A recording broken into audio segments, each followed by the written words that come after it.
fana dalam kehendak Allah, jalan para wali dan pecahnya segala masalah. Assalamualaikum warahmatullahi wabarakatuh.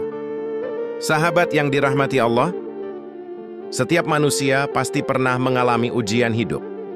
Saat itu, kita mencari jalan keluar dengan kerja keras, dengan bantuan orang lain atau dengan kepintaran kita sendiri. Namun, pernahkah kita bertanya, sudahkah aku bersandar sepenuhnya pada Allah? Sudahkah aku lebur dalam kehendaknya dan menyerahkan segalanya tanpa syarat? Hari ini, kita akan menapaki kembali satu pelajaran mulia dari ulama besar, Wali Agung Syekh Abdul Qadir Al-Jailani, dalam kitabnya yang penuh cahaya, Futuh Al-Ghaib. Mari kita renungi bersama bab ketiga dan keempat, fana dalam kehendaknya dan segala masalah pecah melaluimu, menghadapi ujian dan pasrah pada Allah. Ketika seseorang mengalami kesulitan hidup, Syekh Abdul Qadir menulis, ketika seorang hamba mengalami kesulitan hidup, pertama-tama, ia akan mencoba mengatasi dengan upayanya sendiri. Bila gagal, ia mencari pertolongan kepada sesamanya, terutama kepada raja, penguasa, hartawan, atau bila sakit, ia akan mendatangi dokter. Namun, selama manusia masih punya akses ke makhluk, ia enggan bersimpuh kepada Allah. Padahal kata Syekh, dan selagi pertolongan lain masih didapatkan, ia tak akan memohon pertolongan kepada Allah. Lalu bagaimana bila semua tertutup? Saat itulah, seorang hamba mulai benar-benar bersandar kepada Allah.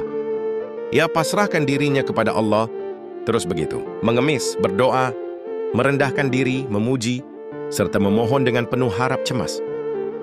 Namun, Allah kadang membiarkan hambanya menunggu, sampai akhirnya ia benar-benar fana, lebur dalam kehendak ilahi.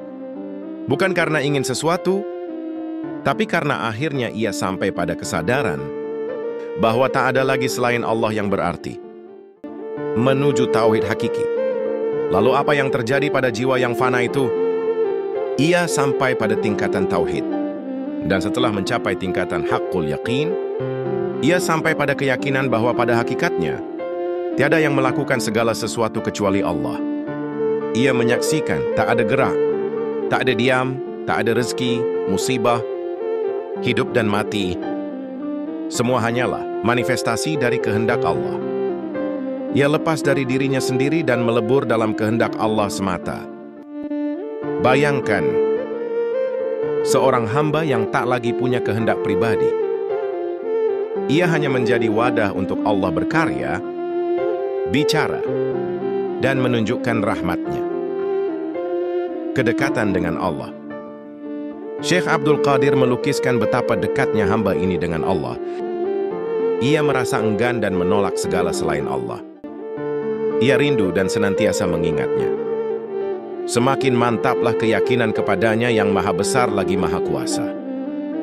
Ia bertumpu hanya kepada Allah, memperoleh petunjuk darinya, berbusana nur ilmunya, dan dimuliakan oleh ilmunya.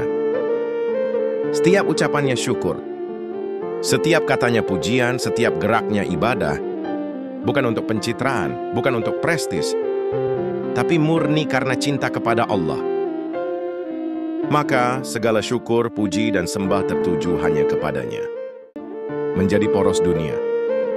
Dan inilah puncaknya. Orang yang fana dalam Allah tidak hanya hidup untuk dirinya sendiri, ia menjadi sumber rahmat bagi dunia. Syekh menulis, segala masalah pecah melaluimu, sawah ladang gandakan hasil panenan berkat doamu.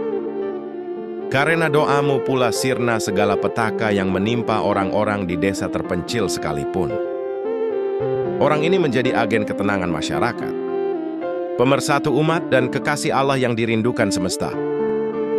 Orang bergegas mendatangimu, membawa bingkisan dan hadiah. Lidah mereka senantiasa dibasahi lantunan doa dan syukur bagimu. Duhai yang terbaik di antara penghuni bumi, inilah karunia Allah yang Dia berikan kepada orang yang dikehendakinya. Sahabatku, jalan menuju Allah bukanlah jalan yang ringan. Namun ketika kita lebur dalam kehendaknya, Allah akan memakaikan kita jubah cintanya dan menjadikan kita cahaya di tengah gelapnya dunia. Mari kita mulai hari ini dengan satu langkah. Mengurangi kebergantungan kepada makhluk, meningkatkan pengharapan hanya kepada Allah. Karena pada akhirnya, Allah pemilik segala karunia yang agung. Semoga Allah membimbing kita menjadi hamba yang lebur dalam kehendak-Nya dan saluran rahmat bagi dunia. Wassalamualaikum warahmatullahi wabarakatuh.